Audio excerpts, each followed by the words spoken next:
A apresentação de um projeto de lei que me traz essa tribuna hoje, na qual eu peço a atenção e o bom parecer de todos os colegas dentro dessa casa, que reza da seguinte forma: que ficam proibidas de participar de licitações e celebrar contratos administrativos de obras, serviços, compras, alienações e locações com o poder público estadual e com as unidades da administração pública estadual indireta, pelo período de 5 anos, as sociedades empresárias, as sociedades simples, fundações, associações de entidades ou pessoas ou sociedades estrangeiras que tenham sede, filial ou representação no território brasileiro, condenados em processos criminais, transitados em julgados por corrupção ativa, tráfico de influência, impedimento, perturbação e fraude de concorrência, formação de quadrilhas e outros crimes tipificados como ilícitos de malversação de recursos públicos ou que não tenham os princípios da probidade e retidão de conduta administrativa definidos no artigo 5º da Lei 12.846, de 1º de agosto de 2013. Portanto, engloba condenações exaradas nos âmbitos federal, estadual, municipal e no próprio Distrito Federal. A empresa que for condenada e houver contrato administrativo em vigência deverá cumprir efetivamente o tempo de contrato restante, ficando vedada a renovação do contrato após o cumprimento do serviço. Assim, em função de haver uma controvérsia jurídica quanto do alcance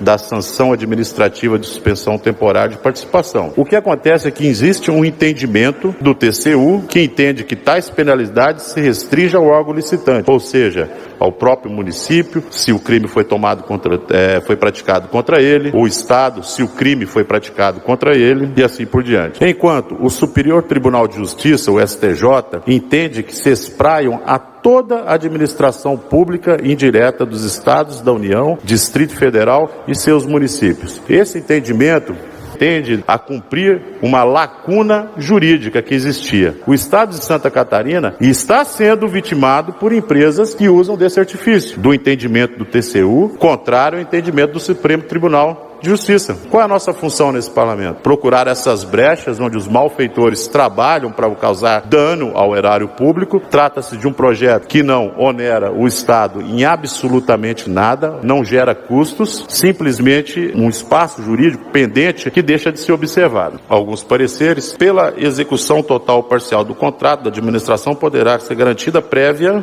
isso é da Lei 87 de 93, a suspensão temporária de participação em licitação e impedimento de contratar com a administração pública por um prazo não superior a 2 anos. Este é um entendimento. Vamos lá no artigo 7º da Lei 620 de 2002. Ficará impedido de licitar e contratar com a União, Estados, Distrito Federal e município será descredenciado e nos sistemas do inciso 14 pelo prazo de até 5 anos. Existem 2 entendimentos diferenciados que têm que ser sanados e a gente pode sanar ele dentro dessa casa aqui. Assim, em função de haver controvérsia jurídica, vamos trabalhar nessa coisa.